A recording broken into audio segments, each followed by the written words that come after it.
రండి వాక్యాన్ని ధ్యానించుదాం. అపోస్తుల కార్యాలు 21వ అధ్యాయం 8-9 వచనాలు నేను చదువుతాను. నాతో కలిసి అందరూ చెప్పడానికి ప్రయత్నం చేయండి. మరునాడు మేము బయలుదేరి కైసరియాకు వచ్చి 7 సువార్తికుడునైన ఫిలిప్పు ఇంట ప్రవేశించి అతని యొద్ద ఉంటిమి. కన్యకులుగా ఉన్న 4 కుమార్తెలు అతని కుండిరి. వారు ప్రవచించువారు. భక్తుడైన ఫిలిప్పుకు 4 కుమార్తెలు ఉన్నారు. ఆ కుమార్తెలను ఆ తండ్రి ఎంత అద్భుతంగా పెంచాడో, కన్యకలుగా పెంచాడు. అద్భుతం. ఆ 4 పరిశుద్ధాత్మ పొంది పరిశుద్ధాత్మ ద్వారా ప్రవచించే చక్కటి వరాన్ని పొందుకున్నటువంటి కుమార్తెలు అనని దేవుని యొక్క లేఖనాల్లో చూస్తున్నాం. ఆ తండ్రికి ఎంతమంది కుమార్తెలు? 4 కుమార్తెలు. దైవజన్మ, దేవుడు ఒక భార్యాభర్తలను కనికరించి కుమారులనిచ్చినా దేవునికి స్తోత్రం, కుమార్తెలనిస్తే మరి దేవునికి స్తోత్రం. 4 కుమార్తెలు పుట్టినందుకు మేబీ ఈ భక్తుడు ఏనాడు మనసులో బాధపడి ఉండడు. దేవా, ఇచ్చిన ఈ కుమార్తెలను బట్టి నీకు స్తోత్రాలని ఆ కుమార్తెలను బట్టి ఆ తండ్రి ప్రభువును స్తుతించుంటాడు. అన్ని ప్రజల్లాగా ఏ క్రైస్తవుడు కూడా నాకు 2 కుమార్తెలేనండి, అయ్యో రెండోసారి కూడా కుమార్తె పుట్టిందండి, ఇలాంటి దౌర్భాగ్యపు మాట ఏ క్రైస్తవుడి నోట రాకూడదు. ప్రభు మగబిడ్డలనిచ్చినా దేవునికి స్తోత్రం, ఆడబిడ్డలనిస్తే మరి దేవునికి స్తోత్రమని ప్రభుని మనం స్తుతించాలి. బైబిల్లో పాత నిబంధనలో ఒక ఆయన ఉన్నాడు. ఫిలిప్పు గారికి ఏమో 4 కుమార్తెలు. పాత నిబంధనలో ఉన్న ఒక ఆయనకి ఎంతమంది కుమార్తెలు? 5 కుమార్తెలు. చలపహేదో అని ఓ భక్తునికి 5 కుమార్తెలు. దేవుడు మన కుమారుల్నిచ్చాడా కుమార్తెలనిచ్చాడా? ప్రస్తుతం ఇచ్చిన పిల్లల్ని దేవుని కొరకు పెంచుతున్నామా లేదా అనేదే ఇక్కడ ప్రశ్న.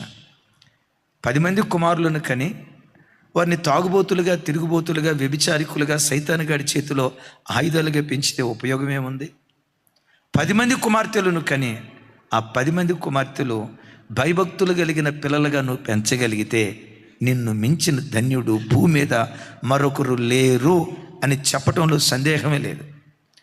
కొంతమంది క్రైస్తవులు కూడా ఏమన్నారు, దాన్ని అపరిపక్వతతో లోకపు భాష క్రైస్తవ్యంలో వాడతారు. ఒకరోజు ఒక హాస్పిటల్కి వెళ్ళాం.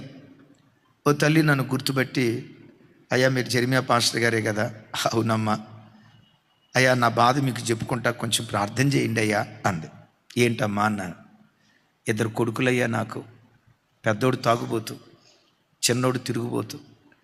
మమ్మల్ని కొట్టడానికి మా పిల్లలు చేతులు పైకెత్తుతున్నారయ్యా. ఇలాంటి పిల్లలు మా కడుపున పుట్టకుండా ఉంటే బాగుండేదని కొడుకులు 2 బట్టి తెగ ఏడ్చింది. ఎంత ఏడ్చిందో చెప్పంటారా? ఓ రకంగా నాకు కూడా ఏడుపు వచ్చి అంతగా ఏడ్చింది. సహజంగా మగవాళ్ళకి ఏడుపు రాదు, ఎందుకంటే ఈ బ్యాచ్ అంతా ఈ మగ బ్యాచ్ అంతా ఏడ్పించే బ్యాచే కానీ ఏడ్చే బ్యాచ్ కాదు. అట్లాగా నేను ఏడ్పించేవాడిని కాదండోయ్. అట్లాంటిది నన్ను ఏడ్పించింది. ఏడ్చి కొడుకు ఆడట్లయ్యా, ఈడెట్లయ్యా అని చెప్పి నన్ను అడిగింది. అయ్యా హాస్పిటల్కి వచ్చారేంటి? మా చర్చికి వచ్చా, ఒక ఆమె డెలివరీ అయిందయ్యా. అయ్యో అమ్మ ప్రార్థన చేయటానికి వెళ్ళావు, ప్రార్థన చేయటానికి వచ్చావంటే అయ్యో నేను కూడా ఆ అమ్మాయిని చూడటానికే వచ్చానని ఓ రకంగా మాతో పాటు వచ్చింది. ఆ పుట్టిన బిడ్డ తండ్రి పుట్టిన బిడ్డను తీసుకొని, అన్న మరలా 2వ పర్యాయం కూడా దేవుడు తన మహా గొప్ప కృపను బట్టి కుమార్తెను దేవుడు నాకు ఇచ్చాడన్నా అని అన్నాడు. ఈ పక్కమిటి ఇందాక నాతో మాట్లాడినామని చూసారా? ఆమె ఏమందో తెలుసా? అయ్యో మళ్ళా ఆడపిల్లే పుట్టిందా, అయ్యో మళ్ళా ఆడపిల్లే పుట్టిందా అంది. నాకు బీపీ 190కి పోయింది. బీపీ లేదు, కానీ నేనేమన్నాను తెలుసా? సైతాన, 2 మగపిల్లలను కన్నావు, నువ్వు వరగబెట్టింది ఏముంది? వీళ్ళకి అన్నారా దేవుడిచ్చాడా? రాజ్కుమార్, ఆ తల్లి నాకు ఆడపిల్లే కావాలని ఆడపిల్లని గర్భాన్ని దాల్చిందా? దేవుడిచ్చాడా? దేవుడిచ్చిన బహుమానం అది. అయ్యో మళ్ళా ఆడపిల్లేనా అని అన్నావంటే దాని అర్థం ఏంటో తెలుసా? దేవుని చేతి పని నువ్వు ప్రశ్నించినట్లు. దేవుని బహుమానానికి వ్యతిరేకంగా మాట్లాడినట్లు అంటది. అది కాదు అయ్యగారు, మళ్ళా ఆడపిల్లనే కంది ఇది, మళ్ళా ఆడపిల్లనే కంది. మా చుట్టపమ్మాయి ఆడపిల్లనే కందా? దేవుడు ఆ గర్భంలో ఆడపిల్లని పెట్టాడా? ఆమె కందా? సరే, ఒక మాట అడుగుతా. ఇందాక అర్ధగంట సేపు ఏడ్చావుగా, కళ్ళమట్టి అరబక్కిటి నీళ్లు గార్చావు కదా. ఆడు మాట వింటలేదు, ఈడు మాట. మగపిల్లలుగా నువ్వు సాధించింది ఏంటి? ఎందుకు ఆ మాట అంటున్నావు? బుద్ధి లేని మాట మాట్లాడక. మగబిడ్డల్ని ఇచ్చిన దేవునికి స్తోత్రం, ఆడబిడ్డల్ని ఇస్తే మరి దేవునికి స్తోత్రం అని ఆడబిడ్డలను కూడా ప్రతి తండ్రి ప్రతి తల్లి అపురూపంగా చూసుకోవాలి. ఎందుకు ఆడపిల్లని అపురూపంగా అంటే మగపిల్లల్ని అపురూపంగా చూసుకోకూడదని కాదు, మనం అట్లా పక్షపాతం చూపించకూడదు. బైబిల్లో ఒక మాట రాసి ఉంది కదా, వేరు వేరు తూనికరాళ్ళు యెహోవాకు, స్వరం ఎత్తాలి, వేరు వేరు తూనికరాళ్ళు యెహోవాకు హేయం. అంటే ఈ మాటకొని అర్థం ఏంటి? మగపిల్లల్ని నెత్తి మీద పెట్టుకొని ఆడపిల్లలు ఇది ఎప్పుడైనా బయటకు పోయేదే పరాయిదేనని చెప్పి ఆడపిల్లలను చిన్న చూపు చూడటం దేవుని వాక్యానికి విరుద్ధం. వాళ్ళు దేవుడిచ్చినటువంటి బహుమానాలు. అసలు ఓ రకంగా చెప్పాలంటే ఆడపిల్ల తండ్రిని ప్రేమించినంతగా, అట్లాగని ఆడపిల్ల లేని వాళ్ళు ఎవరు బాధపడద్దు శ్యామ. దేవుడు ఎవరిని ఇస్తే దేవునికి స్తోత్రం. ఆడపిల్లకట ఒక కొటేషన్ చూపిస్తాను. ఒక ఆడబిడ్డ ఫస్ట్ లవ్ తండ్రి దగ్గరే పొందుకుంటుందట. ఒక ఆడబిడ్డ తండ్రిని ఎంత ప్రేమిస్తుందో చెప్పాలంటే, ప్రతి భార్య భర్తకు రాణి కాకపోవచ్చు, ప్రతి కుమార్తె ప్రతి తండ్రికి యువరాణి లాంటిదట. ఒకసారి ఆమెను చెప్పండి. ఏమన్నాను? నేనల్లా. అక్కడ ఉన్న కొటేషన్ ఏంటంటే, ఓ పెద్ద ఆయన అంటాడు దానికి ముందు, yes, every girl may not be a queen to her husband, but she is always princess to her father. బా, ప్రతి భార్య తన భర్తకు రాణి కాకపోవచ్చు, తమ్ముడా నీకు హనీ రాణి కాకపోవచ్చు, కానీ ఒకటి ఖచ్చితం, చెల్లి హనీ వాళ్ళ నాన్నకి ఎప్పుడు యువరాణే. ఓ తండ్రి కుమార్తెను అంత ప్రేమిస్తాడు. ఒప్పుల చర్చికి ఒక చెల్లి వస్తుంది, ఆ పేరు అవసరం లేదు కానీ, వాళ్ళ నాన్నగారు హాస్పిటల్లో ఉంటే చాలా అనారోగ్యంతో సీరియస్ కండిషన్లో ఉన్నాడు. అన్నా, మా డాడీ పలానా హాస్పిటల్లో, నిమ్స్ హాస్పిటల్లో ఉన్నాడన్న, చాలా ఇబ్బందికరమైన పరిస్థితిలో ఉన్నాడు, ఒకసారి మా డాడీకి ప్రార్థన చేయండి అన్న అని ఆ చెల్లి ఫోన్ ఇచ్చింది. అక్కడున్న వాళ్ళకి ఫోన్ డైల్ చేసి, సరే ఫోన్ తీసుకునే పరంపరలో ఆయన పేరేంటో చూద్దాము, ఆ పేరు చొప్పున ప్రార్థన చేద్దామని ఆ చెల్లి ఫోన్ ఇట్లా తీసుకొని ఉంటే పైన పేరు దగ్గర ఏమని రాసిందో తెలుసా? మై కింగ్ అని రాసింది. ఎవరు కింగ్ అని నాకు అర్థం కాక ఏమని ప్రార్థన చేయాలో నాకు అర్థం కాల. ఆ ఫోన్ మ్యూట్లో పెట్టి మై కింగ్ అని రాసావమ్మా, మీ నాన్న పేరు రాజా అన్న. మా నాన్న పేరు రాజు కాదు కానీ నా జీవితంలో మా నాన్నే రాజన్న అంది. చూసారా? ఎప్పుడు ఆడబిడ్డల్ని దేవుడిచ్చినా మగబిడ్డల్ని దేవుడిచ్చినా ఎప్పుడు సనక్కూడదు. ఆడబిడ్డలే పుట్టారు దేవుని చేతి పని నువ్వు అనుమానించినట్టు లెక్క. వాళ్ళు దేవుడిచ్చిన బహుమానాలు, ఆడపిల్లలైనా మగపిల్లలైనా, ఆడపిల్లల మగపిల్లల ప్రస్తుతం వాళ్ళను భక్తిగా మనం పెంచగలుగుతున్నామా లేదా, ఇదే ప్రశ్న. అలాంటి భక్తి కలిగిన పిల్లలుగా ప్రతి తల్లి తండ్రి పిల్లలను పెంచే కృప దయగల దేవుడు అనుగ్రహించునుగాక. రైట్, నా వైపు చూడండి. ఈ తండ్రికి ఎంతమంది కుమార్తెలట? చెప్పాలి. 4 కుమార్తెలు. ఎలా బ్రతికారట? కన్యకలుగా బ్రతికారు. పురుషుని సాంగత్యం లేకుండా వారి శీలాన్ని కాపాడుకుంటూ వివాహ వయస్సు దాటిన డాగు మచ్చ ముడతలేని ఓ నిష్కలంకమైన జీవితాన్ని 4 కుమార్తెలు జీవించారు. 4 కుమార్తెలు జీవించారు అంటే తల్లిదండ్రుల పెంపకం ఎంత బాగుందో. అట్ దట్ సేమ్ టైం ఇక్కడ ఒక మాట చెప్తాను. ఈ ఫిలిప్ గారి పెద్ద కుమార్తె ఉందో చూసారా? ఆ పెద్ద కుమార్తె ముద్రలు తతిమ 3 కుమార్తెల మీద పడ్డాయి. పెద్ద కుమార్తె డెఫినెట్గా భక్తిగా బ్రతికుంటుంది, బైబిల్లో రాయబడలేదు కానీ తన తర్వాత చెల్లెలకి తను ఒక రోల్ మోడల్గా ఉంది. అమలారా ఐలారా, ఎక్కడైనా చూడండి, ఒక ఊర్లో ఒక అబ్బాయి టీచర్ ఉద్యోగం పొందుకున్నాడు అనుకోండి, ఓ 10 సంవత్సరాలు గడిచిన తర్వాత ఆ ఊరిలో 10 మంది టీచర్లు కాకపోతే నన్ను అడగండి. ఒక ఊరిలో ఒక అబ్బాయి మిలిటరీ ఉద్యోగానికి వెళ్ళాడు అనుకోండి, ఓ 10 సంవత్సరాలు గడిచిన తర్వాత ఆ ఊరిలో 10 మంది మిలిటరీ మ్యాన్లు తయారవుతారు. మీ ఊరిలోనూ ఒకడు పోలీసుడు అయ్యావు కదా తమ్ముడా, మంచి పోలీసు ఉద్యోగాన్ని పొందుకున్నావు కదా. నిన్ను చూసి డెఫినెట్గా ఒక ఊరిలో ఒక పోలీస్ అధికారి ఉంటే ఆ పోలీస్ అధికారిని చూసి 10 మంది పోలీసు వాళ్ళు తయారవుతారు. ఓ గ్రామంలో ఒక దైవజనుడు ఉంటే ఆ దైవజనుని చూసి తర్వాత 10 మంది దైవ సేవకులు తయారవుతారు.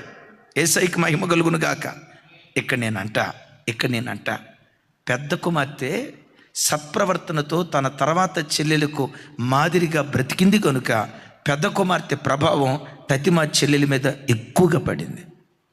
ఈరోజు వాక్యం వింటున్న యవన బిడ్డలారా, ఒకవేళ మీ ఇంట్లో మిమ్మల్ని దేవుడు పెద్ద కుమార్తెగా పుట్టిస్తే, పెద్ద కుమారుడిగా పుట్టిస్తే తస్మాత్ జాగ్రత్త.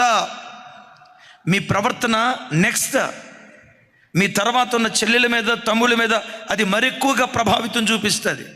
నీ ఒక్కడివి ట్రాక్లో నిలవబడితే నిన్ను బట్టి ఆ తర్వాత పిల్లలు ట్రాక్లో సాగిపోవటానికి దేవుడు కృప చూపిస్తాడు. ఒకవేళ నువ్వు ట్రాక్ తప్పితే తర్వాత జనరేషన్ అంతా ట్రాక్ తప్పే ప్రమాదం ఉంది. అట్ దట్ సేమ్ టైం మరలా చెప్తున్నా, మీరు ఏ సంఘాలకు వెళ్తున్నారో నాకు తెలీదు. సంఘ పెద్దలుగా పిలువబడుతున్న వ్యక్తులు ఉంటారే, మేము ఈ సంఘానికి పూర్వం నుంచి ఉన్నవాళ్ళం, మేము పిల్లర్లం, మేము పునాదులం, ఈ సంఘం స్టార్టింగ్ నుంచి ఉన్నాం అని చెప్తారే, మంచిది. ఆ మాట చెప్పటం అతిశయమే, గౌరవదాయకమే. అయితే ఒకటి చెప్తాను, సంఘానికి మొదటొచ్చిన మీరున్నారే, మీ ప్రవర్తన ఎలా ఉంటుందో ఆ తర్వాత వచ్చే విశ్వాసుల ప్రవర్తన కూడా అలాగే ఉంటుంది. మన ప్రవర్తన వాళ్ళ మీద ఇంపాక్ట్ చూపిస్తుంది. మీరు అనొచ్చు, అన్న మీరు అట్లా చెప్తే మేము ఊరుకోమన్నా, బైబిల్లో ఏమైనా ఆధారం ఉంటే మాకు చెప్పండి అన్న అంటారా? ఆ ఆధారాన్ని నేను చెప్పలేను, ఎందుకంటే అది చెప్పుకోదగ్గది కాదు. అయినా చెప్తా. లోతు పెద్ద కూతురు దారి తప్పిందా? చిన్న కూతురు జాగ్రత్త. సేమ్ దీన్ని సంబంధించే యెహెజ్కేలు గ్రంథంలో దేవుడు చెప్తాడు. చూడండి అన్నమాట, ఎలాంటి మాట, దీనికి సంబంధించి కాదు, ఎలాంటి మాట. యెహెజ్కేలు గ్రంథం 16వ అధ్యాయం 44-45 వచనాలు.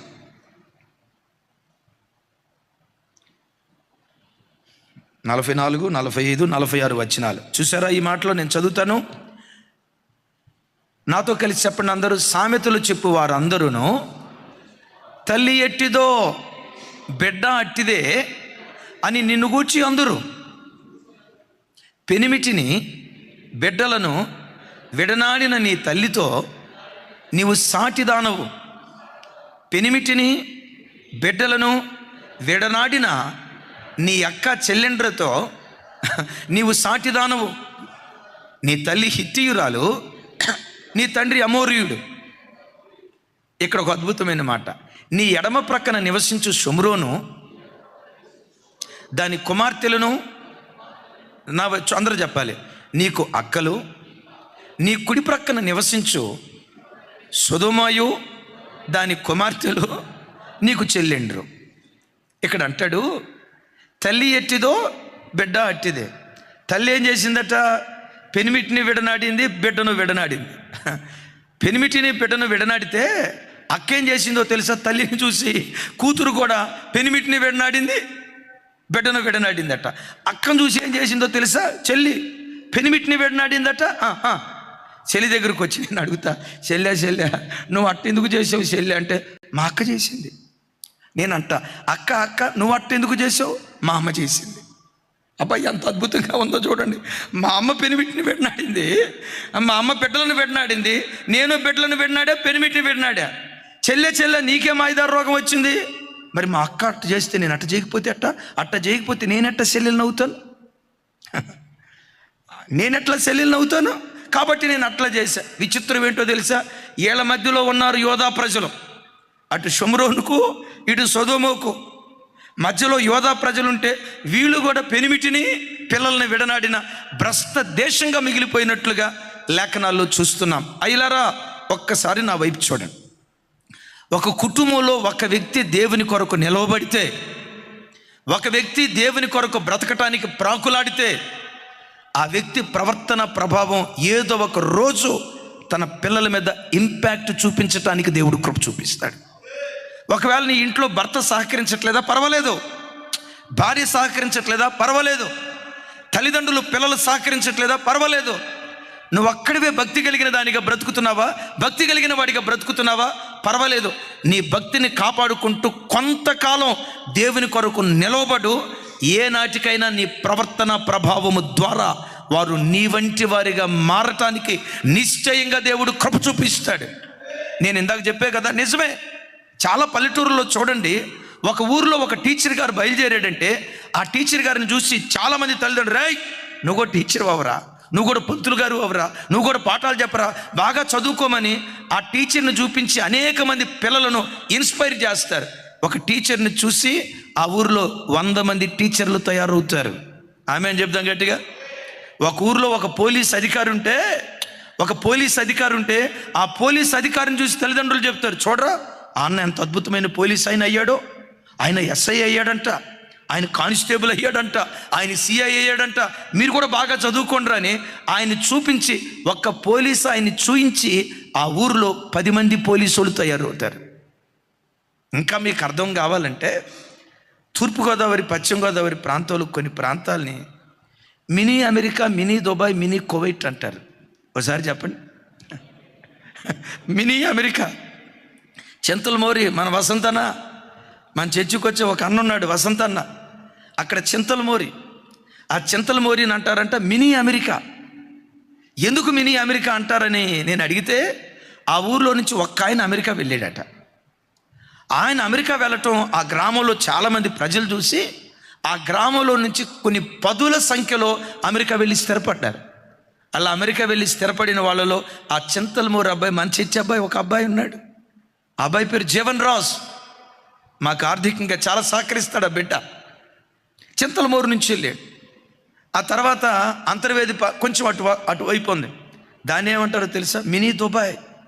ఒకరోజు ప్రశాంతి అనే చెల్లి మ్యారేజ్కి వెళ్ళాను. మీకు తెలుసా, ఆ మ్యారేజ్కి వచ్చారండి అక్కోళ్ళు, ఒక్కొక్క అక్క ఒంటి మీద 30 కిలో బంగారం ఉంది. మనిషి బరువు కంటే బంగారం బరువు ఎక్కువ ఉంది. అమ్మ కిలో ఎందుకు వేసుకోలేదు అన్న, గవర్నమెంట్ ఒప్పుకోదండి. అక్కడ ఎక్కడ చూసినా ఆ ఇల్లు చూస్తే, ఆ ఇంటి వాతావరణం చూస్తే, అన్న మనం ఆంధ్రాలో ఉన్నావా, అంతర్వేది పాలెంలో ఈ ప్రాంతంలో ఉన్నావా, జూబిలీ హిల్స్, బంజారా హిల్స్లో ఉన్నామా అర్థం కాదు.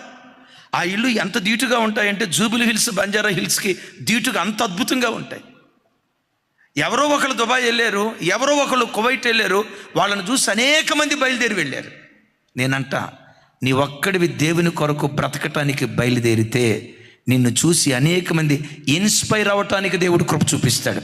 నీ సత్ప్రవర్తన చూసి, నీ ప్రార్థన చూసి, నీ మంచితనాన్ని చూసి, నీ భక్తిని చూసి అనేక మంది నేర్చుకోవటం ప్రారంభిస్తారు. యేసయ్యకు మహిమ కలుగును గాక. నేను ఆ 3 చెల్లెలను అడుగుతాను, అమ్మ ఫిలిప్పు కుమార్తెలరా, రెండోదానా నువ్వు నీతిగా బ్రతకటానికి కారణం ఏంటి? 3వ అమ్మాయి నువ్వు కన్యకగా బ్రతకటానికి కారణం ఏంటి?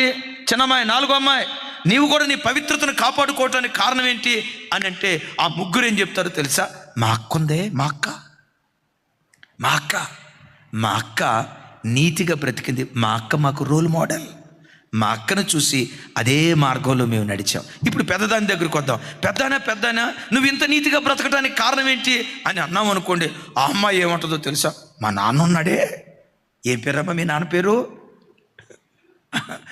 పంపు కాదు. ఏం పేరు మీ నాన్న పేరు? మా నాన్న పేరు ఫిలిప్పు. మా నాన్న నీతిగా బ్రతికాడు. మా నాన్న నీతియుక్తమైన ప్రవర్తన నన్ను నీతి కలిగిన దానిగా మార్చింది. నా నీతియుక్తమైన ప్రవర్తన నా చెల్లెళ్ళందరూ కన్నికలుగా బ్రతకటానికి దేవుడు కృప చూపించాడు. యేసయ్యకు మహిమ కలుగును గాక. 3వ విషయం, ఆ కుమార్తెలు 4 చెప్పండి ఎవరట వాళ్ళు? కన్యకలు. కన్యకలు అనే మాటకి ఇక్కడ 2 అర్థాలు చెప్తాను. నంబర్ వన్, పరపురుషుని సాంగత్యం ఎరగకుండా తమ శీలాన్ని వాళ్ళు కాపాడుకున్నారు. నేనంట, వివాహం కాని ప్రతి యవనబ్బాయి తన వ్యక్తిత్వాన్ని, తన పవిత్రతను జాగ్రత్తగా కాపాడుకునేటువంటి ప్రజలుగా ఉండాలి. దాని గురించి అపోస్తలుడైన పౌలు వారు ఓ చక్కటి మాట కొరింథీయులకు రాసిన 1వ పత్రిక చూడండి ఒకసారి 7వ అధ్యాయం 34వ వచనంలో భలే చక్కటి మాట అంటారు. చూడండి ఆ మాట. 7వ అధ్యాయం 34వ వచనం నాతో కలిసి. అటువలనే పెండ్లి కాని స్త్రీయు కన్యకయు తాము శరీరమందును ఆత్మయందును పవిత్రురాండయుండుటకు ప్రభు విషయమైన కార్యములను గూర్చి చింతించుచుందురు. కానీ పెండ్లి అయిన వాడు రైట్ విన్నారు కదా, పెండ్లి అయినది విన్నారు కదా. నా వైపు చూడండి. 34వ వచనం ఏమంటాడు? పెండ్లి కాని స్త్రీ కానీ కన్యక కానీ శరీరమందు ఆత్మయందు పవిత్రురాండ్రుగా ఉండాలి. ఏ మాట అది? దేని యందు చెప్పాలి. దేని యందు? శరీరమందు ఒకటి ఉంటే సరిపోదు. ఎట్ దట్ సేమ్ టైం ఆత్మయందు కూడా పవిత్రురాలుగా బ్రతకాలి. అంటే శరీరమందు పవిత్రంగా బ్రతకటం అంటే ఏంటి? ఏ పరపురుషుని సాంగత్యానికి వెళ్లకుండా, పరపురుషుని స్పర్శ, అపవిత్రమైన స్పర్శ ఎరగకుండా ఒక తల్లి తన శీలాన్ని కాపాడుకోవటం, శరీరమందు కన్యత్వాన్ని కాపాడుకోవటం. దేవుడు ఆశించే పవిత్రత ఏంటో తెలుసా? శరీరమందు నువ్వు పవిత్రతను కాపాడుకోవటం మాత్రమే కాదు, అద్భుతమైన మాట అంటాడు. ఏమంటాడన్నా? ఆత్మయందు పవిత్రురాండ్రు కావాలి. కొంతమంది శరీరంతో పాపం చేయరు, ఆత్మతో పాపం చేస్తారు. హృదయపు ఆలోచనలతో పాపం చేస్తారు. హృదయపు తలంపుల్లో తెలియని చేదైన వేరు కొంతమందిని ఏలుబడి చేస్తారు. శరీరంతో పాపం చేయకపోవచ్చు, హృదయపు తలంపుల ద్వారా, చూపుల ద్వారా, ఆలోచనల ద్వారా దేవుడు ఓ క్రైస్తవ సంఘం అనే కన్యక దగ్గర నుంచి ఆశించే పవిత్రత ఏంటో తెలుసా? ఊహల్లో కూడా పాపము చేయని పవిత్రమైన జీవితం ప్రభు కొరకు బ్రతకాలి. విన్నారు ఈ మాట?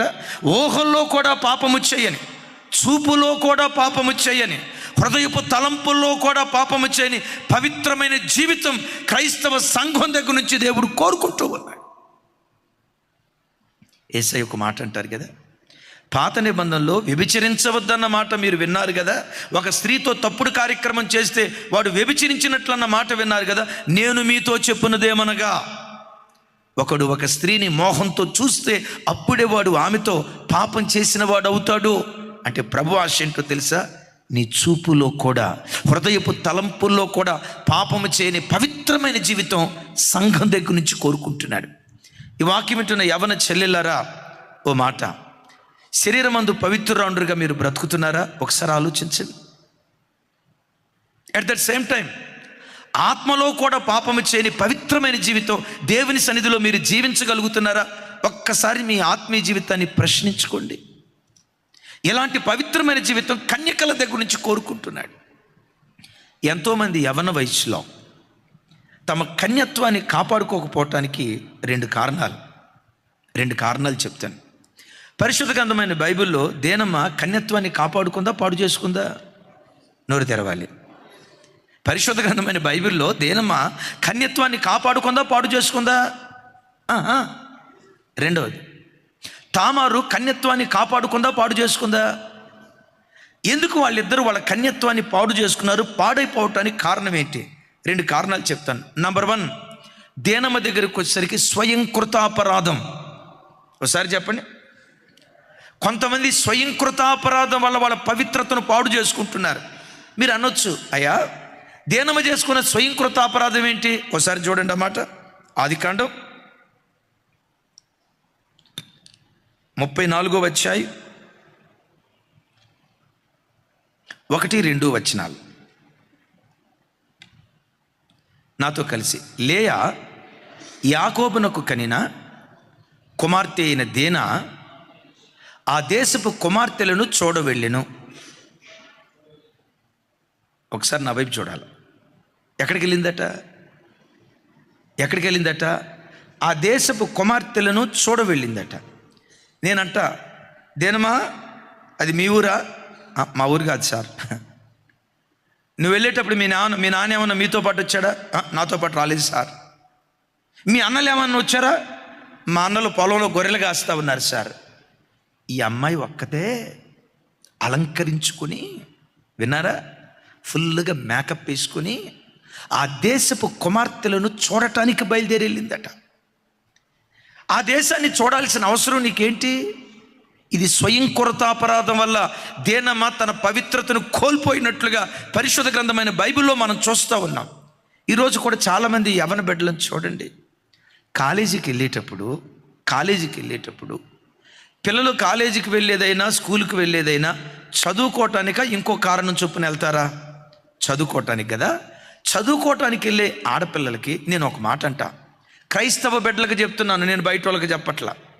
బయట వాళ్ళు మీ ఇష్టం వచ్చినట్లుగా మీరు బ్రతకండి, మరలా ఎందుకంటే చిన్న బిట్టు కట్ చేసి అన్న మాట అన్నట్లుగా కలిపి ఏదేదో చెప్తారు. నేను చెప్పే మాటలు క్రైస్తవ బిడ్డలకు మాత్రమే. కాలేజీకి వెళ్ళే యవ్వన ఆడపిల్లకి మేకప్ ఎందుకు? ఐబ్రోస్ కటింగ్ ఎందుకు? ఏంటి ఫెవిక్కిక్కా? ఏంటది పెదాలకు రాస్తారు కదా, ఫెవిక్కిక్కేనా? ఏదో అంటారు కదమ్మా, నాకు తెలియదు దాని పేరు, ఏదో అంటారు కదా, ఏంటది? మా వాళ్ళు ఎవరు చెప్పట్లా. ఆ జూమ్లో ఉన్న వాళ్ళు ఒకసారి చూపించండి అమ్మా. ఆ పెదాలకి చిన్నపిల్లలకి రాస్తారు కదా, స్కూల్కి వెళ్ళే యవ్వన ఆడపిల్లలకి, అమ్మ ఏదో అంటారు కదా, ఏమంటారు దాన్ని? ఫెవిక్కిక్కేనా? ఫెవిక్కిక్ కాదా? ఏంటమ్మా ఎవరో చెప్తున్నారు లిప్స్టిక్ అని మీకేడ తెలిసిందమ్మా? పేపర్లో చదివారా? సరే మంచిది. నేనంట కాలేజీకి వెళ్ళే ఆడపిల్ల పెదాలకి లిప్స్టిక్ ఎందుకు? ఒక తల్లో 10 జడలు వేస్తారు. ఇదొక జడ, మధ్యలో జుట్టు ఉంది చూసారా, ఫంక్ అంట. ఎందుకది? అమ్మాయి అందం చూపించడానికి నువ్వు కాలేజీకి స్కూల్కి పంపిస్తున్నావా, చదువుకోవటానికి పంపిస్తున్నావా? చదువుకునే ఆడపిల్లకి ఈ మేకప్ ఎందుకు? స్కూల్కి పంపించే ఆడపిల్లకి డెకరేషన్ ఎందుకు? మన ఆడబిడ్డ అందం ఎవరు చూడాలి? కొంతమంది తల్లిదండ్రుల స్వయం కృతాపరాధం, కొంతమంది యవ్వన ఆడబిడ్డల స్వయం కృతాపరాధం. ఏనైనా ఆ జుట్టు పేరేంటి? బోయాజా? నేను ఇక్కడ విమర్శించట్లా. ఎందుకు మన యవ్వన ఆడబిడ్డని ఎందుకు మనం అలా అలంకరించి సమాజానికి పంపించాలి? ఇర్మియా గ్రంథంలో ఒక భయంకరమైన మాట రాసింది. అలా అలంకరించి పంపిస్తూ ఉంటే అంటాడు, దోచుకొనబడిన దానా.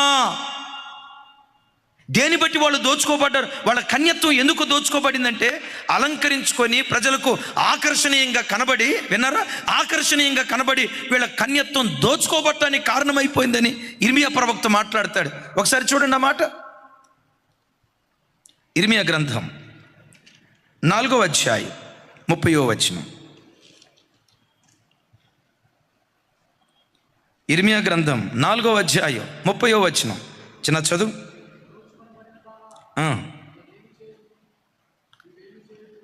రైట్, నాతో కలిసి చెప్పండి. దోచుకొనబడినదానా. ఏం చేయబడిందట? చెప్పాలి. ఏం చేయబడిందట? నాతో కలిసి చెప్పండి. దోచుకొనబడినదానా, నీవేమి చేయదువు? రక్తవర్ణ వస్త్రములు కట్టుకొని. ఏ వస్త్రాలు? సువర్ణ భూషణములు ధరించుకొని కాటుక చేత నీ కన్నులు పెద్దగా చేసుకొనుచున్నావే. నిన్ను నీవు అలంకరించుకొనుట వ్యర్థమే. ఏం చేసిందట? అమ్మా, కాటుక పెట్టుకునే వాళ్ళు పెట్టుకోండి. నేను క్రైస్తవ సమాజానికి చెప్తున్నాను ఈ వాక్యం, విన్నారా? కాటుక చేత కన్నులు పెద్దగా చేసుకొని సువర్ణ భూషణాలు ధరించి అలంకరించుకొని నన్ను చూడు, నా మేకప్ చూడు, నన్ను చూడు, నా మేకప్ చూడని కొంతమంది క్రైస్తవ యవ్వన బిడ్డలు అలా బయలుదేరటాన్ని బట్టే వాళ్ళ కన్యత్వం దోచుకోబడుతున్నట్లుగా దేవుని వాక్యంలో రాయబడింది. దేనా, నీ కన్యత్వం ఎందుకు దోచుకోబడింది? ఆభరణ భూషితురాలై అలంకరించుకొని, చూడండి, అలంకరించుకొని. నేనంట నీ శరీరం నీ ఇష్టం, నేను కాదు అన్న. కానీ నేను చూసే దుర్మార్గపు చూపులు కొన్ని ఉన్నాయే, వెకిలిగా చూసే కొంతమంది వ్యక్తులు ఉన్నారే, ఆ దుస్తుల చూపు నీ కంటి మీద పడకుండా ఉండునట్లుగా నీ అందాన్ని జాగ్రత్తగా కాపాడుకోవాలి. స్త్రీ ఎప్పుడూ కూడా ఎదుటివాడికి శోధన కారణంగా ఉన్న బట్టలు వేసుకోవటం దేవుని వాక్యానికి విరుద్ధం క్రైస్తవుల జీవితాల్లో. నేను బయట వాళ్ళ సంగతి చెప్పట్లా, ఒకసారి నా వైపు చూడండి. ఏ క్రైస్తవ స్త్రీ శరీర సౌష్ఠం బయట కనపడేటట్లుగా శరీరపు అవయవాలు బయట కనపడేటట్లుగా అర్ధనగ్నంతో అలంకరించుకొని అలాంటి అర్ధనగ్నంతో కూడుకున్న వస్త్రాలు క్రైస్తవ స్త్రీ వేసుకోకూడదు. ఎందుకో చెప్పమంటారా? కన్యత్వం దోచుకోబడే ప్రమాదం ఉందని దేవుని యొక్క వాక్యం కంఠపదంగా చెప్తుంది. నేనంట, కప్పుకుంటే కాపాడబడతావు, విప్పుకుంటే దోచుకోబడతావు. గుండెల్లో రాసుకోండి మాట. కప్పుకుంటే కాపాడబడతావు, నీ పిల్లలు కాపాడబడతారు. విప్పుకుంటే దోచుకోబడే ప్రమాదం ఉంది. ఒకసారి నా వైపు చూడండి, నేను వాడే ఫోన్లో ఒకసారి చూడండి, నా ఫోన్లో ఒకసారి చూడండి. నాకు పదే పదే ఫోన్లు మార్చడం కానీ, రైట్, వెహికల్స్ మార్చడం కానీ నాకు అసలు అలవాటు ఉండదు. ఒక్కసారి ఫోన్ తీసుకున్నానంటే, రాజేశా, నేను కనుక ఫోన్ తీసుకున్నానంటే దాన్ని కొన్ని సంవత్సరాలు వాడిన తర్వాత ఆ ఫోనే ఒకరోజు నాతో అంటది, జెర్మియా పాస్టర్ గారు నీకు దండం పెడతా, నా ఓపిక పోయింది, నన్ను వదిలేసే పాస్టర్ గారు, ఇక నేను పని చేయలేను, నెట్వర్క్ అంతా పాడైపోయింది, నన్ను వదిలేయండి పాస్టర్ గారు, నాకు దండం పెట్టిన దాకా ఫోన్ మార్చను, అస్సలు మార్చను. అన్నా, ఫోన్ మార్చరంటే మీ దగ్గర ఉన్న ఫోన్ పగలదా? నా దగ్గర ఫోన్ పగిలిన దాఖలాలు సిన్స్ ఎన్ని సంవత్సరాలు బట్టి వాడుతున్నానో నా చేతిలో ఫోను పగిలిన దాఖలాలు ఒక్కటి కూడా లేవు. ఆ ఫోనే నాకు దండం పెడితే నన్ను వదిలిపెట్టాయా, నాకు ఓపిక లేదు, ఇక నేను పని చేయలేనని ఫోను దండం పెట్టిన రోజే ఫోను మారుస్తా. సడన్గా కొన్నిసార్లు ఆఫ్ అయిపోద్ది, ఇక దీన్ని ఏసీ ఓల్డేజ్ వచ్చినట్టు ఉంది, అప్పుడు మారుస్తా. ఎందుకు ఫోను పగలదో చెప్పమంటారా? నేను ఫోన్ కొన్న వెంటనే మొట్టమొదటి చేసే పని ఏంటో తెలుసా? ఫోన్కు కవర్ కొంటా. ఒకసారి చూడండి, ఒకసారి అందరూ నా వైపు చూడండి. ఈ ఫోను కొత్తదంటారా పాతదంటారా? బోయాస్, ఫోనుని చూసి చెప్పు. సువార్తరాజు గారు, ఈ ఫోన్ ఎట్లుంది? కొత్త ఫోన్, నిన్ననే షాప్ నుంచి తీసుకొచ్చిన ఫోన్ లాగా ఉంది. చూడండి తల్లి, ఈ ఫోను కొని దేవుని మహా గొప్ప కృపను బట్టి 4 సంవత్సరాలు అవుతుంది.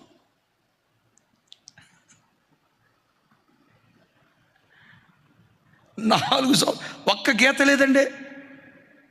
కారణం ఏంటో చెప్పమంటారా? కప్పుకుంటే కాపాడబడతావు, విప్పుకుంటే దోచుకోబడతావు. ఈ ఫోన్ ఉంది కదా, సంవత్సరం క్రితం ఒక్క గీత లేదు. అమ్మా ప్రభుదాస్ గారు, ఒక్క గీత లేదు దీని మీద. గీత లేకపోవటానికి కారణం ఒకటే, దీన్ని కాపాడటానికి నేనేదో జాగ్రత్త తీసుకున్నాను అనుకునేరు కాక, నేను కొన్నిసార్లు వస్తూ మంచమైన అట్లా ఇసిరేస్తా, దూరం నుంచి ఇసిరేస్తా, కానీ పగలదాం. ఇంత జాగ్రత్తగా ఈ ఫోన్ ఉండటానికి కారణం ఏంటంటే కప్పబడింది ఇది. యవ్వన కుమార్తెలారా, శరీరాన్ని కప్పుకోవటం నేర్చుకోండి, దేహాన్ని కప్పుకోవటం నేర్చుకోండి. ఎదుటివాడి కళ్ళకు ఆకర్షణీయంగా కనపడాలని, ఎదుటివాడికి శోధన కారణంగా నీ వస్త్రధారణ ఉండకూడదని ప్రభు పేరిట మనవి చేస్తున్నాను. నేను క్రైస్తవులకు మాత్రమే ఈ మాట చెప్తున్నాను. బయట వాళ్ళు మీ ఇష్టం వచ్చినట్లుగా మీరు బ్రతకండి. ఇక్కడ వాక్యం అంటుంది, దోచుకొనబడినదానా. ఎందుకు ఈ కన్యక దోచుకోబడింది? ధ్యానం ఎందుకు దోచుకోబడింది? విప్పుకుంటూ బజార్లు వెంట తిరిగింది, మేకప్ వేసుకొని బజార్లు వెంబడి తిరిగింది. నన్ను చూడు, నా అందం చూడు అన్నట్లుగా. నేను అంటాను, ఆడపిల్లకి స్వతహాగా అలంకరించుకోవటం ఒక మంచి అలవాటు. అయితే నేను అంటా, నీ ఇంట్లో నువ్వు ఎంత అలంకరించుకున్నా పర్వాలేదు, అలాగని అలంకరించుకోమని చెప్పేది. నువ్వు బయటికి వెళ్ళినప్పుడు ఎంతోమంది దుష్ట మృగాలు తిరుగుతున్నాయి. నీ కుమార్తెల కన్యత్వం చెరపబడకుండా వాళ్ళకు కప్పుకోవటం మనం నేర్పుదు. చప్పలు కొట్టే సైకో స్తోత్రాలు చెప్దాం. దేనమ్మ కన్యత్వం చెరపబడింది. కారణం, ఆభరణ భూషితురాలై అలంకరించుకొని ఇష్టానుసారంగా ఒక్కతే బయలుదేరి వెళ్ళిపోయింది. రెండవది, స్వేచ్ఛను బట్టి తాను చెరపబడితే.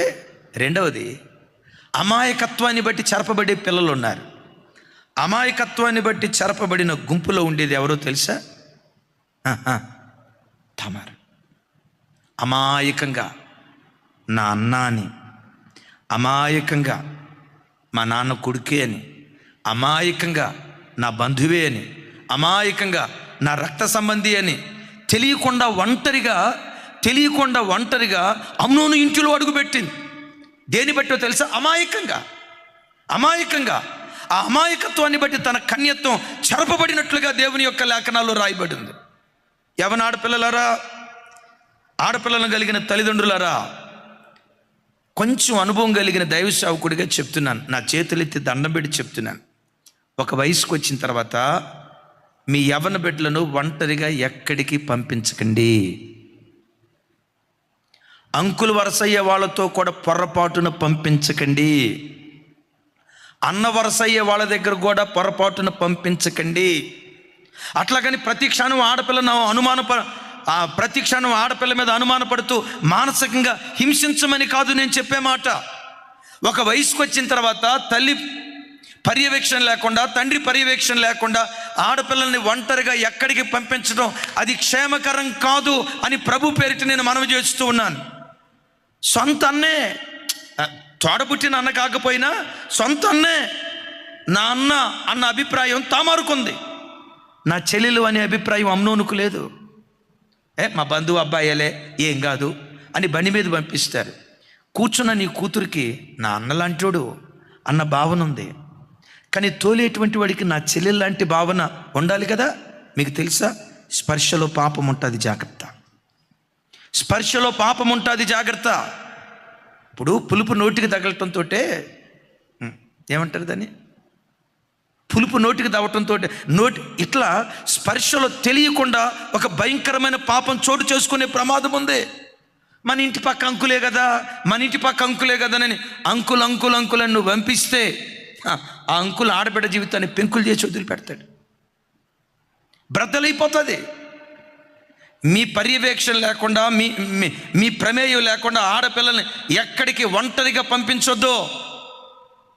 అన్న వరసే అవుతాడులేండి, నీకన్ననే అభిప్రాయం ఉంది, వాడుకు ఉండాలి కదా నా చెల్లెని. మా తమ్ముడేనండి, తమ్ముడు నిజమే, నీకు తమ్ముడనే భావన ఉంది, వాడుకు ఉండాలి కదా నా అక్కని. వాడికి ఆ భావన లేనప్పుడు తెలియకుండా కన్యత్వాన్ని చెరుపుతాడు, జాగ్రత్త. కొంతమంది అమాయకత్వం వల్ల శీలాన్ని పాడు చేసుకొని అపవిత్రులుగా మారిపోయిన వాళ్ళు లోకంలో కోకొల్లలుగా ఉన్నారు. ఇది చెప్పకూడదు కానీ చెప్తున్నా, సమాజంలో జరిగే వాటిని చెప్తున్నా. ఓ మానసిక వైద్యురాలి దగ్గరికి ఒక డాక్టర్ వచ్చింది. డాక్టర్మా ఏడుస్తుందట. ఏంటమ్మా ఏడుస్తున్నావు? నా కొడుకు కూతురమ్మా. సో వాటిని ఎందుకు ఏడుస్తున్నావు? ఏం చెప్పుకునేది నా బాధ. ఏడ్చి కళ్ళల్లో నీళ్లు ఇంకిపోయాయి. నిద్ర పట్టని రాత్రులు, చావాలో బ్రతకాలో ఊరేసుకొని చచ్చిపోదామని అనిపిస్తుంది. ఏం చేయాలో అమ్మ, మీరు డాక్టర్ అమ్మ గారమ్మా, హైదరాబాద్లో పేరుగాంచిన ఓ గొప్ప హాస్పిటల్లో ఓ ఉన్నతమైన వైద్యురాలు. చచ్చిపోవాలని ఆలోచన నీకు రావటం ఏంటమ్మా? 2 చక్కటి పిల్లలు ఉన్నారు కదా. నా పిల్లలు నాతో లేరమ్మా. ఎక్కడున్నారు? అమెరికాలో ఉన్నారు. అమెరికాలో ఉన్నారా? అమెరికాలో ఉంటే అద్భుతమే కదా. నా దగ్గర ఉంచుకోలేక వాళ్ళని పంపించా. ఉంచుకోలేక పంపించావా? వాళ్ళు చేసిన చీకటి కార్యక్రమాన్ని నా కళ్ళతో చూసి దాన్ని కొనసాగిస్తామంటే సహించలేక నా కొడుకు కూతుర్ని పంపించా. ఏం చేశారమ్మా? ఓ రోజు మధ్యాహ్నం సడన్గా ఎప్పుడు రా నేను ఇంటికి వచ్చా. ఒక కన్న తల్లిగా చూడరాని దృశ్యం, నా కూతుర్ని కొడుకుని చూశా. గుండె బ్రతలేకపోయింది. కాళ్ళు పట్టుకున్నా. పరువు కలిగి బ్రతుకుతున్నానమ్మా, పరువు కలిగి జీవిస్తున్నానమ్మా. ఏంటి ఇంత నీచమైన కార్యక్రమం, ఇంత నీచమైన పని? ఒరే చెల్లిరా, ఒరే నీ చెల్లిరా, నీ ఎంగిలి పాలు తాగి బ్రతికిందిరా నీ అన్నే. వాడు లేకపోతే నేను బ్రతకలేను, అది లేకపోతే నేను బ్రతకలేను. కొన్ని నెలల పాటు తల్లి ఏడ్చి మారమని కాళ్ళు పట్టుకున్న వాళ్ళు మారకపోతే ఆ తల్లి ఈ గౌరవం నా కళ్ళతో చూడలేను, వెళ్ళిపోండి రా, ఇంకో చోటకి వెళ్ళిపోండి అని ఆ తల్లి రాను మొత్తం ఫ్లైట్ టికెట్ మొత్తం అన్ని కార్యక్రమాలు వేరే దేశానికి పంపించిందట. చూసారా? సొంత అన్న సార్. స్పర్శలో పాపముంది, జాగ్రత్త. కొంతమంది అమాయకత్వంగా మా అంకులే, మా డాడీయే, మా అన్నే, మా తమ్ముడే, మాకు వరుసైన చుట్టమేనని తెలియకుండా వెళ్ళి స్పర్శ ద్వారా పాపంలో పడిపోయిన జీవితాలు లోకంలో కోకొల్లలో. అయిలరా, మీ ఇంటి పక్క అద్దెకుండే యవన బిడ్డలు ఉంటారు. మీరు లేనప్పుడు పొరపాటున ఎవరిని ఇంట్లోకి రానియకండి. మా చుట్టపబ్బాయిలండి, మా బంధువులండి, మా రక్త సంబంధికుడేలండి అని నువ్వు అవకాశం ఇచ్చావా, వాడు నీ కొంప కొల్లేరు చేస్తాడు, జాగ్రత్త. అలాగని ప్రతిదానికి భార్య మీద అనుమానపడమని, అలాగని ప్రతిదానికి పిల్లల మీద అనుమానపడమని కాదు నా అభిప్రాయం. లోకం భయంకరంగా ఉంది. వావి వరసలు తప్పి ప్రజలు పశువులాగా ప్రవర్తిస్తున్నారు. కాపాడుకోవలసిన బాధ్యత తల్లిదండ్రులుగా మన భుజాల మీద ఉంది.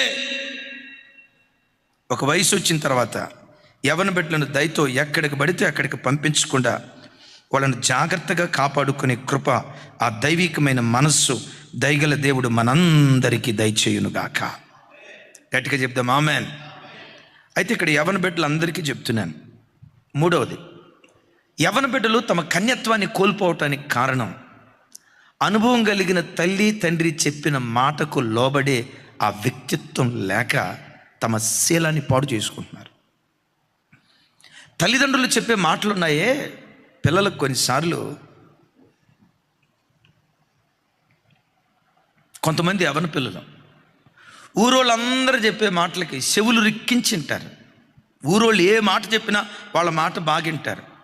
కన్న తల్లి ఏదైనా బుద్ధి మాట చెప్పాలని ప్రయత్నం చేసినా, కన్న తండ్రి ఏదైనా గద్దిస్తూ ఒక మాట చెప్పినా, కన్న తల్లి కోపగిస్తూ ఏదైనా ఒక మాట చెప్పడానికి ప్రయత్నం చేసిందనుకో, కూతురు అంటది, ఇక స్టార్ట్ చేసావా, నేను అందుకే ఇంటికి రాంది. ఇంటికి వచ్చానంటే జోరీగలాగా గుయ్యి గుయ్యి గుయ్యి ఎప్పుడు ఏదో ఒకటి అంటావు. అసలు నువ్వు తల్లివో కాదు, కన్న తల్లిని పట్టుకున్నట్టుది ఈ బిడ్డ. ఆ కన్నతల్లి గద్దింపులో, ఆ కన్నతల్లి హెచ్చరికలో గుండెల్లో గూడు కట్టుకుంది. ఏంటో తెలుసా, నా కుమార్తెను ఒక అయ్య చేతిలో పెట్టే వరకు కన్యకగా కాపాడాలి. వాళ్ళ అనుభవంతో కూడుకున్న మాటలు ఏం చేస్తాయంటే, బైబిల్లో ఒక చోట రాసింది, ఆయన తనకున్న అనుభవ జ్ఞానము చేత అనేకులను నిర్దోషులుగా చేస్తాడు అని. ఒకసారి ఈ మాట చెప్పండి, ఆయన తనకున్న అనుభవ జ్ఞానము చేత అనేకులను నిర్దోషులుగా చేస్తాడు. నేనంట యవ్వన బిడ్డల దగ్గర జ్ఞానం ఉంది, తల్లిదండ్రుల దగ్గర అరే అనుభవం కాదు, అనుభవ జ్ఞానం. ఏ మనిషి బిడ్డల దగ్గర ఏముంది? జ్ఞానం ఉంది. ఎస్, నువ్వు చాలా జ్ఞానవంతురాలివి, ఉన్నతమైన చదువులు చదువుకున్నావు, అమ్మ వేలు ముద్రే, నిజమే, నేను కాదంట్లా. అమ్మ పొరపాటున నీ దగ్గర అక్షరాలు నేర్చుకొని ఒకవేళ రైటింగ్ రాసిందనుకో, అమ్మ రాసిన రైటింగ్ డాక్టర్ గారు రైటింగే, రాసిన వాళ్ళకి తప్ప ఇంకెవరికి అర్థం కాదు, ఘోరంగానే ఉంటుంది. అమ్మకు పుస్తక జ్ఞానం లేదు, కంప్యూటర్ జ్ఞానం లేదు, సెల్ ఫోన్ జ్ఞానం లేదు, మాట్లాడే జ్ఞానం లేకపోవచ్చు, ఇంగ్లీష్ జ్ఞానం లేకపోవచ్చు, మ్యాథమెటిక్స్ జ్ఞానం లేకపోవచ్చు. ఆ తల్లిదండ్రుల దగ్గర అనుభవ జ్ఞానం ఉంది. అనుభవ జ్ఞానం ఏం చేస్తుందని యెషయా గ్రంథంలో రాసిందో తెలుసా? అనేకులను అనేకులను నిర్దోషులుగా చేస్తాడట. తల్లిదండ్రుల అనుభవ జ్ఞానంతో కూడుకున్న మాటలు నువ్వు వింటే, అనుభవం కలిగిన సేవకులు చెప్పిన మాటలు నువ్వు వింటే, నాయకులు చెప్పిన మాటలు నువ్వు వింటే, ఆ అనుభవ జ్ఞానంతో కూడుకున్న మాటలు నిన్ను నిర్దోషిగా నిలవబెడతాయి. చప్పలు కొడుతూ స్తోత్రాలు చెప్దాం. ఇంకా అర్థమయ్యే భాషలో చెప్పాలంటే, జూనియర్ డాక్టర్ కంటే సీనియర్ పేషెంట్ అద్భుతమైన ట్రీట్మెంట్ ఇస్తాడట. విన్నారా అమ్మ, నా మాట అర్థమైందా? జూనియర్ డాక్టర్ కంటే సీనియర్ పేషెంట్ అద్భుతంగా ట్రీట్మెంట్ ఇస్తాడట. ఇప్పుడు ఎవరికైనా కొత్తగా షుగర్ వచ్చింది అనుకోండి, జూనియర్ డాక్టర్ దగ్గరికి వెళ్ళే కంటే షుగర్లో సీనియర్ పేషెంట్లు ఉంటారుగా, సీనియర్ పేషెంట్లు. మా యేసుదాస్ గారి దగ్గరికి వెళ్ళండి, మీకు కావాల్సినట్టు ట్రీట్మెంట్ ఇస్తాడు. ఏది తినాలి, ఏది తినకూడదు, షుగర్ ఎక్కువైనప్పుడు మెన్నరాలు ఎట్లుంటాయి, షుగర్ తగ్గినప్పుడు ఎట్లుంటాయి, షుగర్ పెరిగినప్పుడు ఒళ్ళు ఎట్లుంటుంది, తగ్గినప్పుడు ఎట్లుంటుంది, ఎబినేజర్ని అడగండి చెప్తాడు. అన్నా చెప్పరా? ఏమంటే సీనియర్ పేషెంట్ జూనియర్ డాక్టర్ కంటే అద్భుతంగా ట్రీట్మెంట్ ఇస్తాడు. అలాగని తల్లిదండ్రులు సీనియర్ పేషెంట్లు అని అనలేను, కానీ ఇలాంటివన్నీ కాచి వడపోస్తారు. అమ్మాయి వాళ్ళ ఇంటికి వెళ్ళొద్దు. ఎందుకు వెళ్ళొద్దు అంటుందో, ఆ తల్లికి అనుభవ జ్ఞానం ఉంది. రే నానా, వాడితో స్నేహం చేయొద్దు, వాళ్ళు ఎమ్మడి తిరగొద్దు. ఎందుకు తండ్రి చెప్తాడో తెలుసా? ఆ స్నేహానికి నిన్ను దూరం చేయాలని కాదు, ఆ స్నేహం నిన్ను ఎంత పాడు చేస్తుందో ఆ తండ్రికి తెలుసు కనుక. రే నానా, కాలేజ్ అయిపోయిన తర్వాత వెంటనే ఇంటికి రా అని ఎందుకంటాడు? నీ మీద బాసిజం చేయటం కాదు, నువ్వు కొడుకురా బాబు, నీ మీద ఎందుకు బాసిజం చేస్తాడు? ఆ తండ్రి ప్రపంచం నీవే, అమ్మా యవనాడు పిల్ల, ఆ తండ్రి ప్రపంచం నీవే, ఆ తండ్రి నీవే. నేను ప్రారంభంలో ఒక మాట చెప్పాను కదా, ప్రతి స్త్రీ తన భార్యకు రాణి కాకపోవచ్చు. ప్రతి స్త్రీ మాట, every girl may not be a queen to her husband, but she is always a princess to her father. చప్పట్లు కొడుతూ స్తోత్రాలు చెప్తాం. బా, ఎంత ఖరీదైన మాట. ప్రతి అమ్మాయి భర్తకు రాణి కాకపోవచ్చు, కానీ ప్రతి అమ్మాయి తన తండ్రికి యువరాణి. ప్రతి తండ్రికి యువరాణి. అలాంటి మంచి తండ్రుల హృదయాన్ని కొంతమంది యవ్వన పిల్లలు అర్థం చేసుకోక, మా డాడీ కోపిష్ఠుడు, మా డాడీ అట్లాంటివాడు, మా డాడీకి ప్రేమే లేదు అంటే ప్రేమ పాఠాలు ఇప్పుడు కూతురు దగ్గర నేర్చుకోవాలి తండ్రి. పాపం కాచి వాడిపోవచ్చు నా తండ్రి కట్ట, నా తండ్రికి ప్రేమించడం రాదు, ప్రేమ పంచడం రాదు, నా తండ్రి ఒక మూర్ఖుడు, నా తండ్రికి ఒక రోబోలాగా కష్టపడి సంపాదిస్తాడు కానీ ప్రేమ పంచడం రాదని 50 సంవత్సరాలు 45 సంవత్సరాల వయసు కలిగిన తండ్రి నా మాట అంటానికి ఆడబిడ్డ నీకు ఎట్లా నోరు వస్తుందమ్మా? ఆ తండ్రి ఆక్రందన నీకు ఎప్పుడు అర్థమైద్దో తెలుసా? ఆ తల్లి ఆక్రందన నీకు ఎప్పుడు అర్థమైద్దో తెలుసా? నీవు తండ్రివైనప్పుడు కానీ, నీవు తల్లివైనప్పుడు కానీ. అయ్యో వాళ్ళ ప్రేమ నేను అర్థం చేసుకోలేకపోయానని ఆ రోజు రొమ్ము కొట్టుకుంటూ ఏడుస్తావు. తల్లిదండ్రులు అనుభవ జ్ఞానం కలిగిన వాళ్ళు, సాధ్యమైనంత వరకు వారు గీసిన గీత దాటకుండా ఆ గీత పరిధిలో మీరు బ్రతికితే మీ కన్యత్వం కాపాడుకోవటానికి దేవుడు కృప చూపిస్తాడు. యేసయ్యకు మహిమ కలుగును గాక. పెద్దగా చెప్తాం, యేసయ్యకు మహిమ కలుగును గాక. ఈ వాక్యం విన్న తల్లులారా, తండ్రులారా, ఈ మాట పట్టుకొని చూడు అన్నట్ట చెప్పాడు, నువ్వు నా మాట వినాల్సిందే, వినకపోతే నేను చంపేస్తానని శాడిస్ట్ లాగా చేయొద్దు. మరలా దండించేటప్పుడు దండించండి. మరలా బిడ్డను దగ్గరికి తీసుకొని ఎందుకు దండించావో, ఎందుకు కోప్పడ్డావో, నీ కోపం వెనుక, నీ బాధ వెనుక నా ఆంతర్యాన్ని నీ బిడ్డకు విడమర్చి చెప్పు. కొంతమంది తండ్రులు కోపగించుకున్నంత తేలిగ్గా ప్రేమను పంచలేరు. సామెతల గ్రంథంలో ఏమని రాస్తుందో తెలుసా?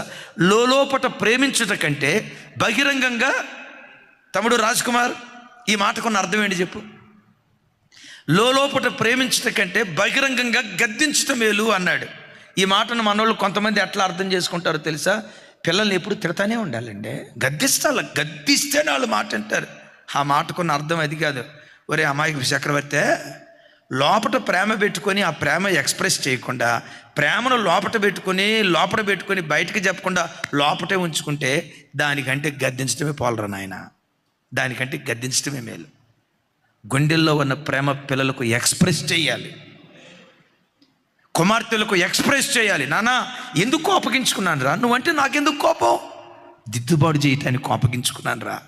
కోపడి కొట్టిన తర్వాత నువ్వు ఎంత బాధపడ్డావో, ఒక మాట, కోపపడి కొట్టిన తర్వాత నువ్వు ఎంత బాధపడ్డావో ఆ బాధ పిల్లలకు ఎక్స్ప్రెస్ చేయి. ఇప్పుడు ఒక తండ్రి ఉన్నాడు, పిల్లలు తప్పు చేశారని తప్పు చేసిన దాన్ని బట్టి పెట 2 దెబ్బలు కొట్టారు, దిద్దుబాటు చేయాలని. వినారా?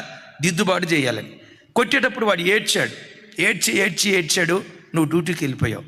డ్యూటీకి వెళ్ళిపోయేటప్పుడు అని కొట్టా, ఇంకా కొట్టినడితే బాగుండేది, దంచి వదిలిపెట్టాల్సింది, చచ్చేదాకా కొట్టాలి అని అనుకుంటావా? అని అనవసరంగా కొట్టా. వాడు ఏడుస్తూ ఉంటే నా గుండె తరుక్కుపోయింది. వాడు ఎంత ఏడుస్తున్నాడో, అయ్యో నా బిడ్డ అనవసరం కొట్టేనే. సాయంత్రం ఇంటికి వెళ్ళిన తర్వాత వాడిని దగ్గరకు తీసుకోవాలి, వాడి గుండెల మీద పెట్టుకోవాలి, ఎన్నెన్నో అనుకుంటావు. వాడిని దగ్గరకు తీసుకొని నాన్న అని ముద్దు పెట్టుకోవాలి, ఎన్నెన్నో అనుకుంటావు. విచిత్రం ఏంటో తెలుసా? వచ్చిన తర్వాత మాత్రం అరా స్కూల్కి వెళ్ళావా అని అంట. పగలంతా అనుకుంది ఏంటి? వాడి దగ్గరికి వెళ్ళి దగ్గరికి లక్కొని ముద్దు పెట్టుకొని, నాన్న అట్లా కాదురా ప్రేమగా చెప్దాం అనుకున్నావు, చూడండి ఇంటికి రావడం, స్కూల్కి వెళ్ళావా? ఆ మాట కూడా ఎట్టుంటుందో తెలుసా? పెటమని కొట్టినట్టుంటుంది. ఆడు లోపట అనుకుంటాడు, మా ఓడు మారలే. నువ్వు విలనైపోతావు. కుటుంబాలలో కోపాన్ని వ్యక్తపరిచినంత తేలిగ్గా ప్రేమను వ్యక్తపరచలేకపోవటాన్ని బట్టే కుటుంబాలు పతనమైపోతున్నాయి. విన్నారు ఈ మాట?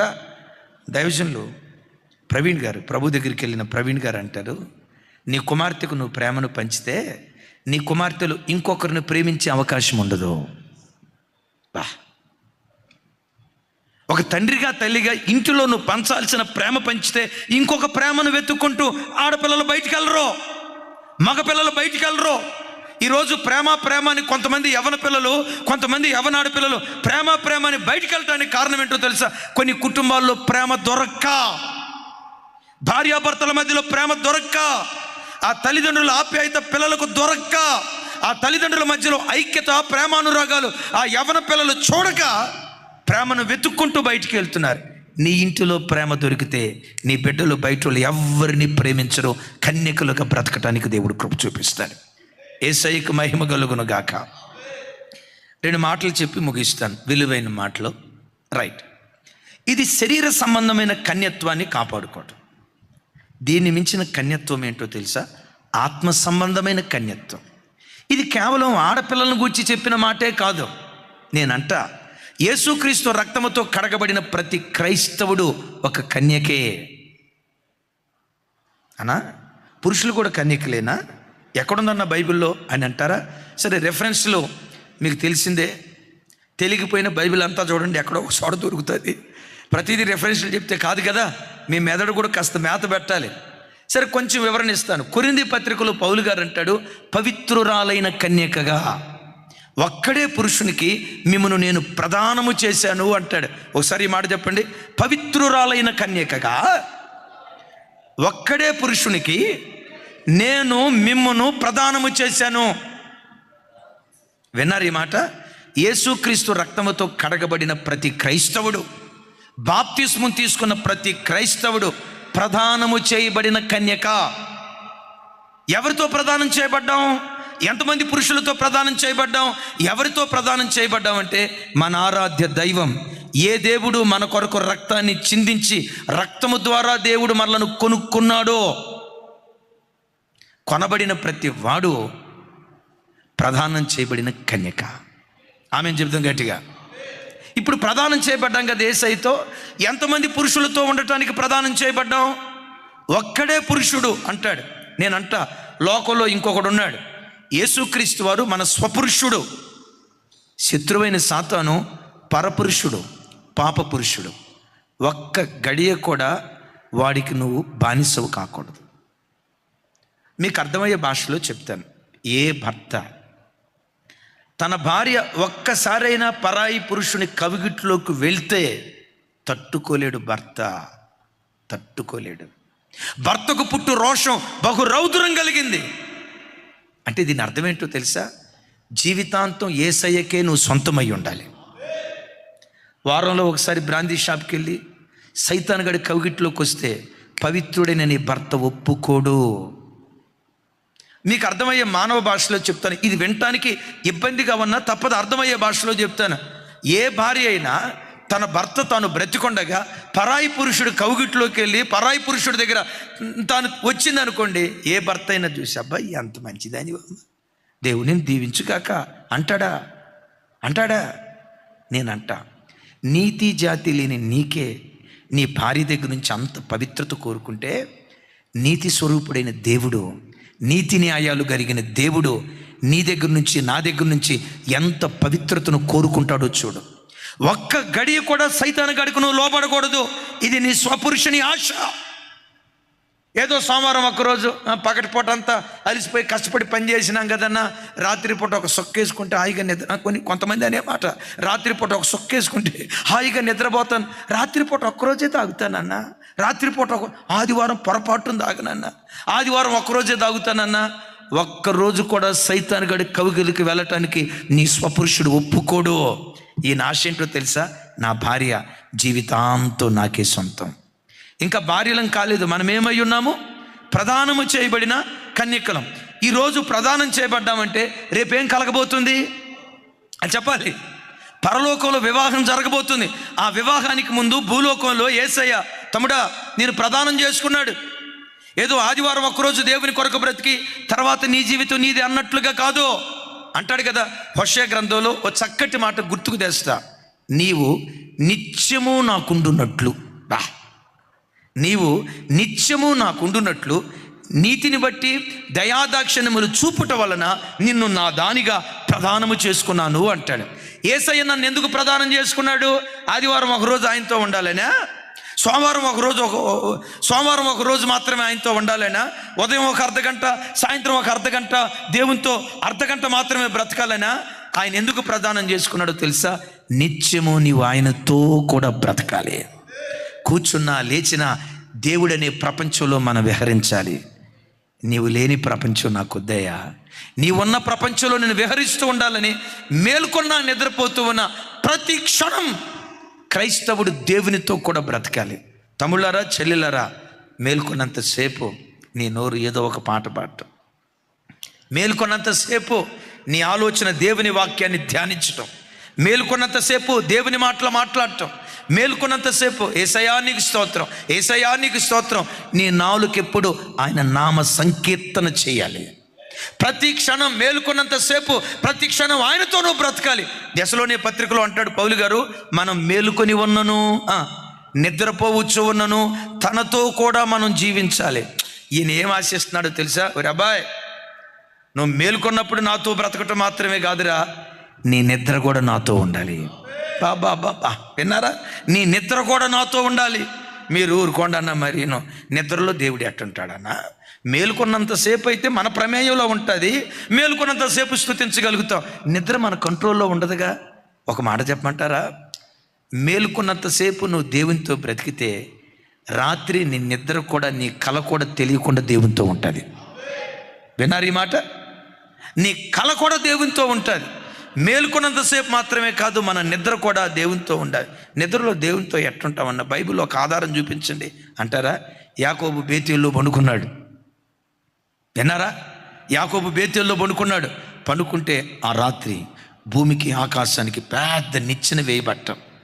ఆ నిచ్చెన మీదుగా దేవదూతలు ఎక్కుచూ దిగుచూ ఉన్న దర్శనం, ఎక్కుచూ దిగుచూ ఉన్న కళ. ఆ నిచ్చెనకు పైగా దేవుడైన యెహోవా, యాకోబు యాకోబు. కలలో యాకోబుతో దేవుడు మాట్లాడాడు, పేరు పెట్టి పిలిచాడు. మీలో ఎవరికైనా నిద్రపోయేటప్పుడు నన్ను పేరు పెట్టి పిలిచాడయ్యా, నన్ను పేరు పెట్టి పిలిచాడయ్యా, ఇలాంటి అనుభవం ఎవరికైనా ఉంటే చేతుల పైకి ఎత్తండి. థ్యాంక్ యూ అమ్మా. ఉందా? పేరు పెట్టి పిలిచాడా? కొన్నిసార్లు తలుపు కొట్టినట్టు, ఎవరో పిలిచినట్లు. యాకోబు కల కూడా దేవుడనే ప్రపంచంలో ఉంది. మనము ప్రదానం చేయబడిన కన్యకలం. ఒక అమ్మాయి ఒక అబ్బాయితో ప్రదానం చేయబడిన తర్వాత, ప్రదానం చేయబడిన అమ్మాయి ఆలోచనలంతా ఎవరికి వివాహం చేసుకోవటానికి ప్రదానం చేయబడిందో ఆ అబ్బాయి చుట్టూతోనే తిరుగుతుంది. కూర్చున్నా లేచినా ఈ పురుషుని గురించి ఆలోచించేదానికంటే మన స్వపురుషుడు, మనం చేరబోయి యుగాయుగాలు మనం ఏ దేవునితో కాపురం ఉండబోతున్నానో ఆ స్వపురుషుని గురించి దేవారాత్రులు కలలుగానే కన్యకలుగా మనం బ్రతుకుదుముగాక. ఆఖరి మాట ఒక్క నిమిషంలో చెప్పి ముగిస్తా. వీళ్ళని గూర్చి వాక్యం ఏమని రాసిందో తెలుసా? వీళ్ళు ప్రవచించువారు. అంటే ప్రవచించువారు ఎందుకయ్యారో తెలుసా? ఈ ప్రవచనపు ఆత్మ వాళ్ళకి రావటానికి కారణం ఏంటంటే, ఈ నలుగురు కుమార్తెలు పరిశుద్ధాత్మ పూర్ణులు. విన్నారా? నలుగురు కుమార్తెలు పరిశుద్ధాత్మ పూర్ణులు. నేనంట ప్రతి క్రైస్తవుడు తన ఆధ్యాత్మిక జీవితంలో మారు మనసు పొందిన తర్వాత, బాప్తిస్మం తీసుకున్న తర్వాత ఎక్కవలసిన 3వ మెట్టు, ప్రతి క్రైస్తవుడు తప్పకుండా పరిశుద్ధాత్మను పొందుకున్నటువంటి వాడై ఉండాలి. ఆ పరిశుద్ధాత్మ నీలో ఉంటే, అంటాడు గలతీ పత్రికలో, ఆత్మను మీలో ఉంచి అద్భుతములు చేయువాడు అంటాడు. ఒకసారి చెప్పండి ఈ మాట. ఆత్మను మీలో ఉంచి అద్భుతములు చేయువాడు. అంటే పరిశుద్ధాత్ముడు మనలో ఉంటే మనలో ఏం జరిగిద్ది? మన ద్వారా అద్భుతం జరగటం వేరు, మనలో అద్భుతం జరగటం వేరు. మనలో జరిగే అద్భుతం ఏంటో తెలుసా? నిండు యవ్వన కాలంలో నిష్కలంకులుగా బ్రతికే కృపదేవుడు అనుగ్రహిస్తాడు. మరియా, నువ్వు దయాప్రాప్తురాలివి, నీ గర్భంలో నుంచి యేసుక్రీస్తు వారు ఉద్భవిస్తారు. నేను కన్యకనే. ఇది ఎలా కలుగుతుంది? పరిశుద్ధాత్మ ద్వారా ఇది కలుగుతుంది. దీని అర్థం ఏంటో తెలుసా? నిండు యవ్వన కాలంలోనే యేసును పోలిన జీవితం జీవించే ధన్యత పరిశుద్ధాత్మ ద్వారా ఒక వ్యక్తి పొందుకోగలుగుతాడు. యేసుక్రీస్తును కనటం అంటే నీ మాటలో యేసుక్రీస్తు కనపడతాడు, నీ నడకలో యేసుక్రీస్తు కనపడతాడు, నీ చూపులో యేసుక్రీస్తు కనపడతాడు. యేసుక్రీస్తును పోలిన జీవితం నీలో నుంచి ఉద్భవించేటట్లుగా చేయగలిగిన వాడు పరిశుద్ధాత్మ దేవుడు. అందుకని అంటాడు జెరుబ్బాబెలుతో, శక్తి చేత కాదు, బలము చేత కాదు, నా ఆత్మ ద్వారా ఈ కార్యాన్ని నేను జరిగిస్తా. ఏ కార్యమో చెప్పంటారా? జెరుబ్బాబెలు అనే పేరుకున్న అర్థం బబులోనులో పుట్టిన మొలక అని అర్థం. ఒకసారి చెప్పండి, ఇంకోసారి. దీని హిబ్రూ భాషలో, ఒరిజినల్ భాషలో చూస్తే జెరుబ్బాబెలు అనే పేరుకున్న అర్థం ఏంటంటే బబులోనులో పుట్టిన నిఖార్సైన ఇశ్రాయేలీయుడు అని అర్థం అట. బబులోను ఎలాంటిది? ప్రకటన గ్రంథంలో చూస్తాం, సకల విధములైన అపవిత్రాత్మలకు అది నిలయం. అలాంటి సకల విధములైన అపవిత్రాత్మలకు నిలయంగా ఉన్న బబులోనులో నిఖార్సైన ఇశ్రాయేలీయుడిగా, నా వైపు చూడాలి, నిఖార్సైన ఇశ్రాయేలీయుడిగా జెరుబ్బాబెలు బ్రతకటానికి కారణం, జెరుబ్బాబెలు ఇది నీ శక్తి ద్వారా జరిగింది కాదయ్యా, నీ బలం ద్వారా జరిగింది కాదయ్యా, పరిశుద్ధాత్మ ద్వారా జరిగినటువంటి కార్యం. తమ్ముడు, జెరుబ్బాబెలు నిఖార్సైన ఇశ్రాయేలుడిగా బ్రతికినట్లుగా బబులోను లాంటి ఈ పాపలోకంలో నిఖార్సైన క్రైస్తవులుగా యేసు నామములో దేవుని కొరకు బ్రతుకుదుముగాక. గట్టిగా చెప్దాం ఆమేన్. నిఖార్సైన క్రైస్తవుడిగా ఈ బబులోను లాంటి ప్రాంతాల్లో మనం బ్రతకాలి. ఏ క్రైస్తవుడు? క్రైస్తవుడు అంటే క్రీస్తును పోలిన జీవితం జీవించేవాడు. క్రైస్తవుడి దగ్గర క్రీస్తు కనబడాలి. ఆమేన్ చెప్దాం గట్టిగా. క్రైస్తవుడి దగ్గర క్రీస్తు కనబడాలి. ఒక టీచర్ దగ్గర చదువు ఉంటుంది, ఒక లాయర్ దగ్గర న్యాయం ఉంటుంది, ఒక ఇంజనీర్ దగ్గర టెక్నాలజీ ఉంటుంది. వింటున్నారా? ఒక ఇంజనీర్ దగ్గర టెక్నాలజీ ఉంటుంది, ఒక డాక్టర్ దగ్గర వైద్యం ఉంటుంది. క్రైస్తవుడి దగ్గర క్రీస్తు ఉండాలి. మన ప్రవర్తనలో క్రీస్తు కనపడాలి. ఇది ఎలా సాధ్యం? శక్తి చేత కాదు, బలము చేత కాదు. ఒక వ్యక్తి పరిశుద్ధాత్మను పొందుకుంటే నిండు యవ్వన కాలంలోనే క్రీస్తు కొరకు కన్యకలుగా బ్రతికే భాగ్యం దయగల దేవుడు అనుగ్రహించునుగాక.